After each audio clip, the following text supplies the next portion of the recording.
মূল সড়কের পাশেই কোরবানির পশুর পরিত্যক্ত চামড়ার স্তূপ। দুর্গন্ধ ছড়িয়ে পড়ায় পথচারীরা পার হচ্ছেন নাক চেপে। রাজধানীর উত্তর বাসাবোতে এমন চিত্র দেখা যায় ঈদের দ্বিতীয় দিনে। এলাকাবাসীর অভিযোগ, ঈদের দিন থেকে পড়ে আছে চামড়ার বর্জ্য।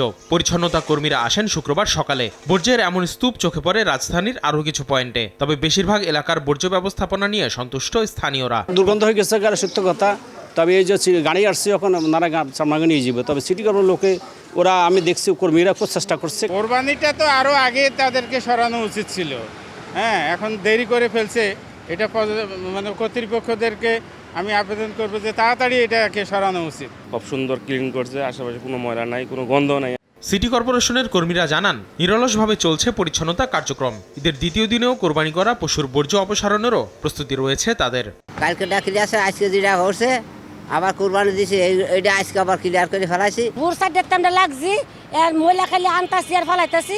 লাইফবয় কিনে কল দাও টোল ফ্রি নম্বরে আর এক নিঃশ্বাসে গোল বলে জিতে নাও ফিফা বিশ্বকাপ 2026 এক্সক্লুসিভ পুরস্কার। রাজধানীর শাহজাহানপুরে বর্জ্য অপসারণ কার্যক্রম পরিদর্শন করেন ঢাকা দক্ষিণ সিটির প্রশাসক আব্দুস সালাম। বর্জ্যের স্তূপ দেখে জড়িতদের বিরুদ্ধে তাৎক্ষণিক ব্যবস্থা নেন তিনি।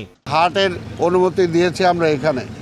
আজকে সারা শাহজাহানপুরের প্রত্যেকটা অলিগলিতে তারা সেটাকে বিস্তার করেছে।